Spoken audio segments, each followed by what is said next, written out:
Welcome to Inspired Parenting Presents Let's Talk Parenting, and we're going to talk about the second part of how to improve grasping power. So, last time we talked about uh, how the language in which the child understands. We looked at the learning styles, auditory, visual, and kinesthetic. So that's like consider you have a pot and it has a particular shape of opening. And if you match that opening, then whatever you pour in that pot is going to be with the maximum efficiency. So that's like a learning style. You match that style, the grasping power of a child is going to be more efficient. Now, today we're going to talk about how you can take care of your brain, that's your hardware, so that your grasping is maximum. And consider it like, the pot opening is bigger and better if you take care of your brain. Then, you will have maximum capacity to pour things inside. Okay. And eventually, basically, every child is different. They have different capacity. So, you can't compare two children. Nevertheless, we can take care of certain things in terms of how we can, optimize the learning through taking care of brain and, taking care of the learning style. So, when it comes to brain care or factors that affect grasping for a child. So here we have certain things like uh, oxygen stimulating your brain, water, rest, sugar, how it affects, we'll see, and stress eventually. That's the most important factor. In fact, if you go step by step, the oxygen will have some impact, but more than that, the brain stimulation will have an impact. More than that, water will have impact. It's in that order I've presented this. The, the thing that comes last is the most important, stress. So let's look at oxygen. Okay. So oxygen, obviously, the more oxygen you give to your brain, it will be better in terms of performance. So if you have a classroom that has better ventilation, yeah, or if you have a room where a child study, if it has a better ventilation, less furniture, more space, better ventilation, he is going to have a better, performance in terms of his brain performance. Now, AC is, no, in terms of if you want to have a good oxygen level, ventilated room are better. Okay. One can take a break and go for a walk. Okay. So that's recommended. And obviously, you can improve your capacity by doing pranayam, running, playing. Very important. So, so these are the factors we can work with when it comes to taking care of your brain for oxygen, better oxygen level. Better oxygen level means better brain performance. So better grasping that a child can have. Now, stimulation. Okay. So there are certain kind of stimulation, and I'm not talking about puzzles and that comes under learning style if your child prefers that. But certain stimulation that a brain receives to improve the alertness, improve the right left the communication, right brain, left brain communication of our brain, that improves our learning capacity. So, Simon says is one of the games. Okay, you can play that improves alertness. Yeah, and of course, it also involves certain physical activity. Any physical game where child has to do with hand-eye coordination, always encourage that, especially till the age of 12, 13, 15, 14, 15. It is very important for child to be involved in many physical activity where hand-eye coordination, balancing is encouraged and improved. That helps brain to develop lot of left right brain the connection. and that improves the brain's capacity for memory also. So memory is a separate thing, of course, but these connections also improves the grasping power of a child. So play with them physical games as far as possible. Now there's another thing called brain gym. It's recommended, and many schools do this. During the assembly or when the school starts, before you start learning, uh, get your brain into a gear. The first from first year to second year, third year, so that it is performing better. It's basically receiving better. Now I'll just give you example of what this brain gym is about. Okay, so that's the video. Now this is nothing but um, right left hand leg coordination, and that's basically Give yourself a giving little your massage. brain Middle finger and a way thumb to right on your be just below your alert clavicle, and and the other middle finger on your navel. get into next gear basically.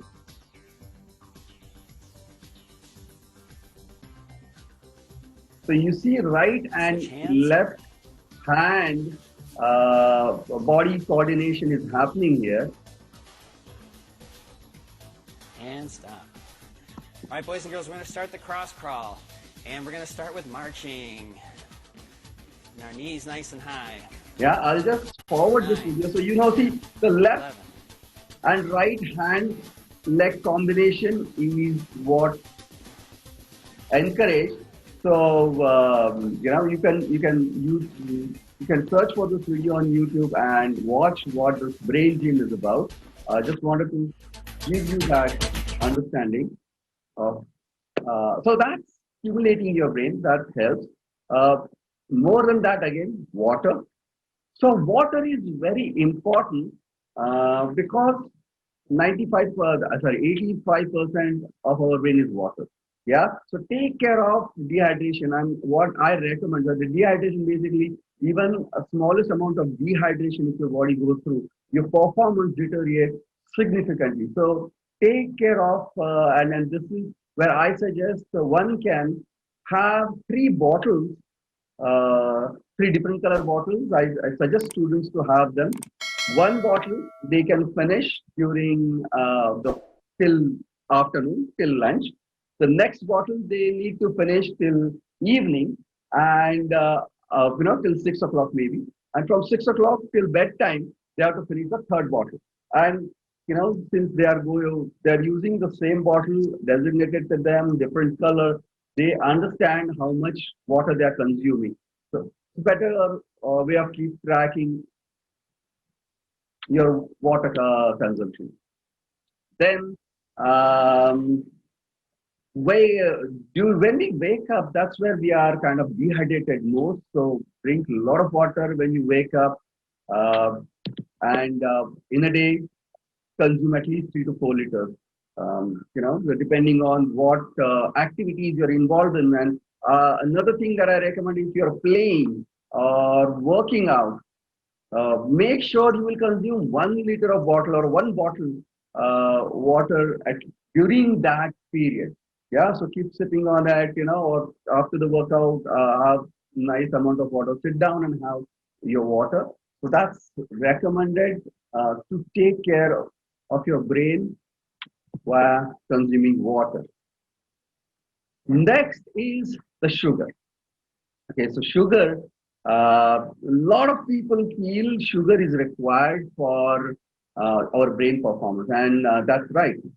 This is basically sugar that is uh, the sugar that is consumed through our food, and that's converted into sugar. That sugar is required by our brain, and I recommend having fruits so that our brain gets good sugar. Yeah. However, one shouldn't over eat too much sweet foods or fruits also. Okay, there's a moderate level one can consume. However, industrial sugar is even more damaging. And what sugar does is it basically reduces your concentration power.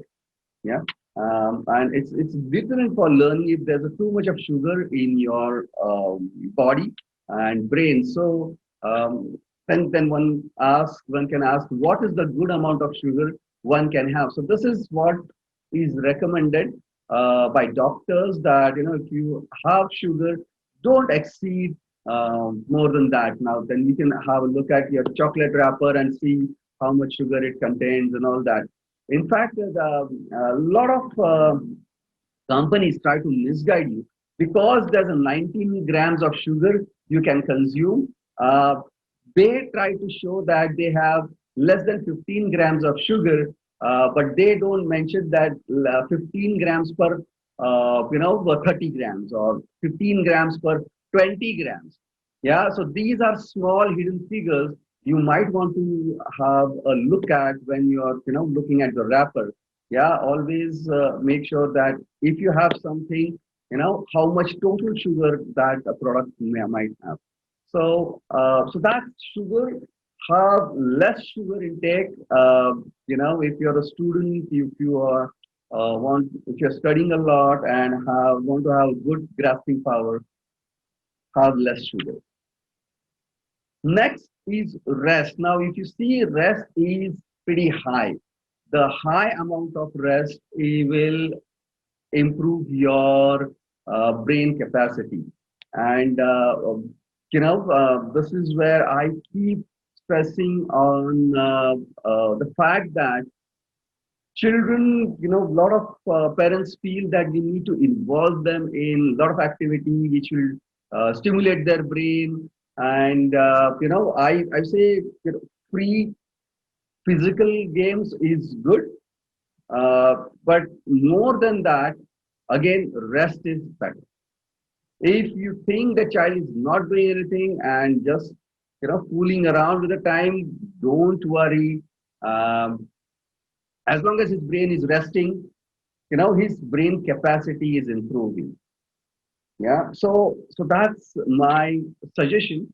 Of course, then there is 8 to 9 hours of sleep any student should have.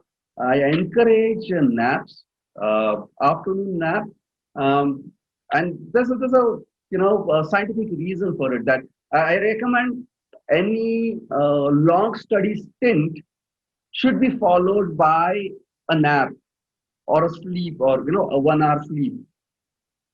What happens here is, when you study, there's a lot of information coming in which needs to be organized and made useful for long term use. uh, Rest, naps, helps our brain to work on this. Whatever input we have had, uh, brain will sort them out. Brain will see what is useless and throw it out. What is useful and file it.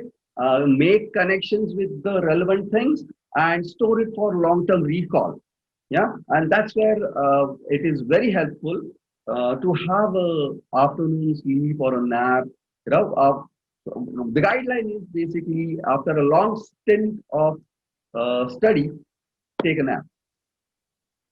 Of course, when you're studying, every hour try to take 5 minutes break. You shouldn't get worked out or tired. Um, Having that 5 minutes break helps your brain again. It's in a similar way, sort out things, and then it gives them a buffer of or a breathing space to gear up for the next learning that's coming in. So take 5 minutes break every hour. Very important that this 5 minutes break should not involve any brain activity again. You can just look out of the window, go for a stroll. Not that it's my break time, let me watch television. I've seen a lot of children have this privilege that when they study, they get a break time to play video game or watch television, which is not really brain resting or brain trying to improve on whatever we are studying. Now, there's a effect that you need to understand, that I told you when you sleep, brain will try to throw out what's not useful, keep what is useful, and when you mix up things like your studies and say television or a video game, uh, what your brain has recorded that, oh, I was having such a tough time understanding this concept when I was learning, okay, and I was struggling, and I just hate this couple of hours when where I have to do my homework or studies.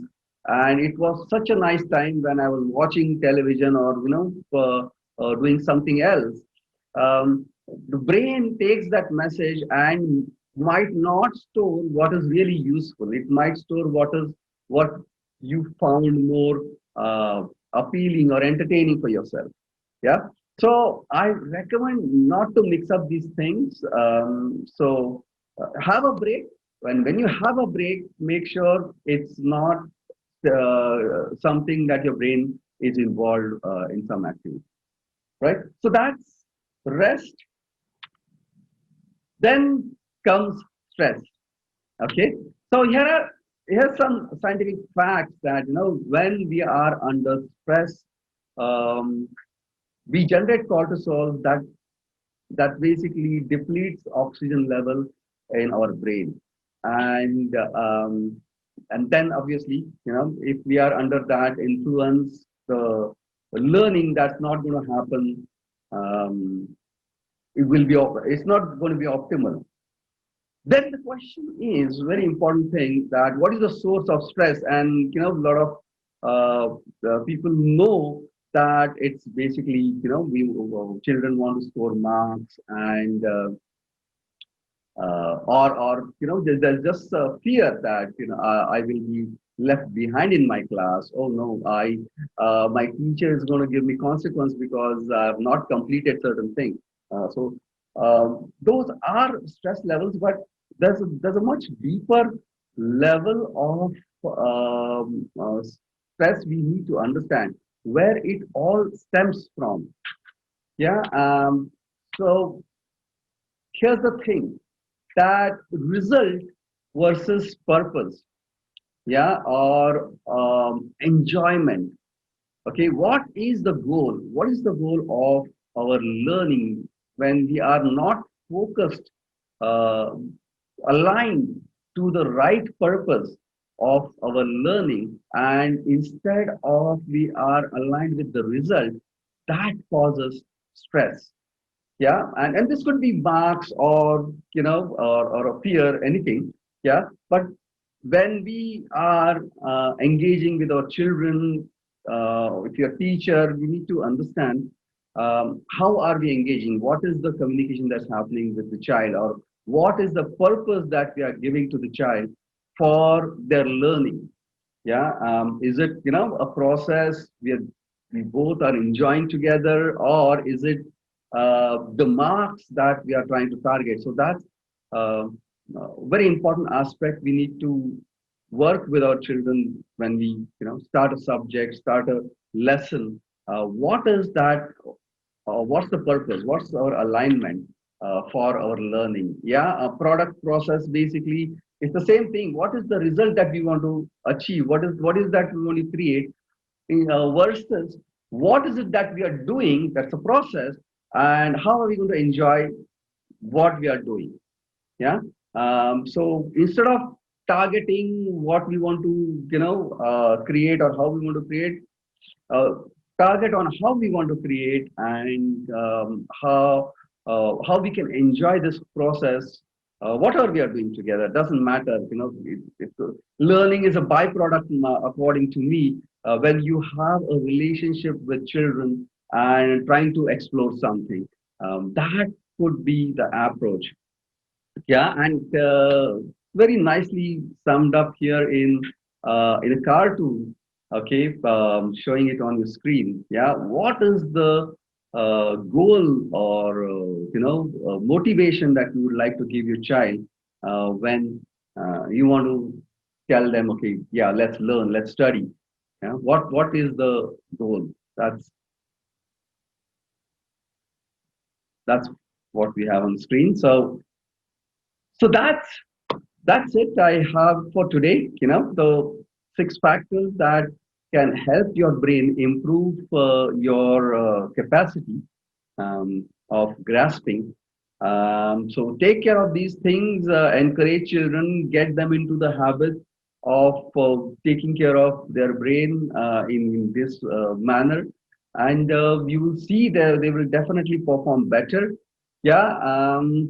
So far we've basically looked at the part one, part two, how you can improve the capacity. That means basically how you can have an efficient way of uh, giving the child understanding of what you're teaching them. Next comes the recall. Yeah, it's not necessary where if a child understands 2 days later, 3 days later, they are going to go and they are able to uh, write it on a paper or use it or recall it or remember it. Yeah. There are certain things we need to do so that we make sure that the recall is better. Unfortunately, our education system still relies a lot on the recall as in memory. But then if we still have to deal with it, and there is a role, a fair amount of role for anyone to have a good recall power in their life, and make the knowledge useful. So, so we will talk next. I think we might need almost 3 sessions where we will talk in terms of how we can improve the recall for children. That's basically how we can improve memory for children. And so we will keep discussing those things. Uh, any questions on today's session?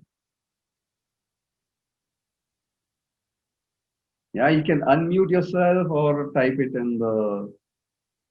I will, yeah, Devangi, I will share the link for brain gym exercise. So, any questions for today's session? If not, then I'll. Yeah, Rohit. I think it was very clear, Prashant. Very clearly explained. Thank you so much, Prashant. Wonderful. Yeah. Thank you so much. Thank you. So, I will go ahead for today's 2 minutes good parenting tip. Okay. So, last time I had shared this 2 minute parenting tip, how to praise your child with words, and where I mentioned don't praise. Okay, instead of praising, be involved and interested, engaged with your child, and that action is nothing, isn't like better than words. uh, Child gets the proof that you are appreciating or praising what the child is doing, when parents are involved. um, However, if you must, now again,